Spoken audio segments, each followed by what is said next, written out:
We've seen them go up about 20 cents nationally. They're going to go up another 20, 25 cents.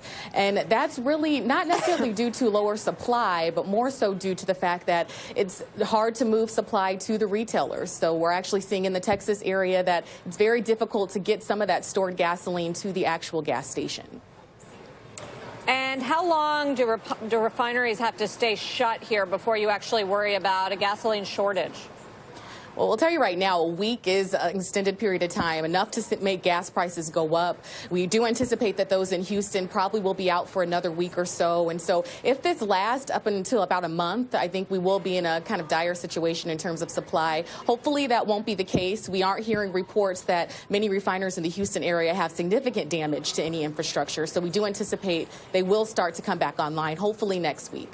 That is the highest travel volume for end-of-year travel on record since we've been tracking in 2001. AAA's Tamara Johnson says for the 7th straight year, travel between December 22nd and January 1st is reaching a new high. We really are attributing the increase to the strength of the economy. We see that consumer spending is strong and also unemployment is low. And certainly less than a year ago. Today's average is $2.26. That's about 50 cents cheaper than it was last year.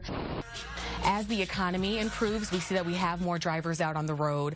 Obviously, more traffic can be a little stressful for drivers. There'll be heavy congestion on the roadway, and drivers need to make sure that they're packing their patience and prepare to sit in traffic for long periods of time. AAA's Tamara Johnson says that's why highway safety during the eclipse is a major concern. Make sure that if the eclipse is starting to occur and you want to watch, pull over to a safe location so you can do so. Yeah, it's going to be all hands on deck. Hands on the wheels, hands on the gear shift, and hands also on the wallet. On the wallet, how are gas prices going to affect travel out there? You know, surprisingly enough, travelers don't seem to have sticker shock from higher gas prices this year. They will be paying 25 cents more per gallon than they did in 2016, but we still see that travelers are taking to the roads in record numbers. And if we're flying, how are the airfares comparing to last year?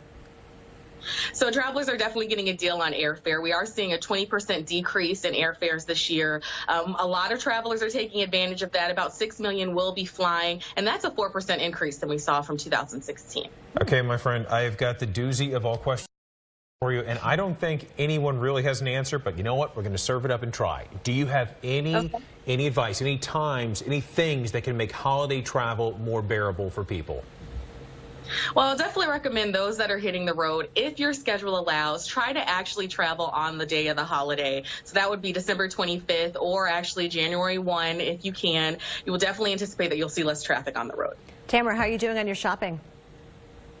Oh, I'm almost there. I'm almost there. I did good this year. How about you? We still got a ways to go. Way to go. A little bit longer. Tamara, you're awesome. We're going to put a bow on this. Tamara Johnson from AAA, thanks so much for joining us. I know it's very early. What have you guys been seeing on that front? Which kind of production or refinery or pipelines stand in its path? Still very early to determine which direction Irma will go. We are looking between South Carolina all the way over to New Orleans and Louisiana. Really would be a bit of a gut punch to a part of the country that's already experienced such a negative impact in terms of the refining capacity. Really hope that it does not veer towards the Gulf Coast, but it definitely can have some large implications for supply and prices into the future if we do see that hit landfall.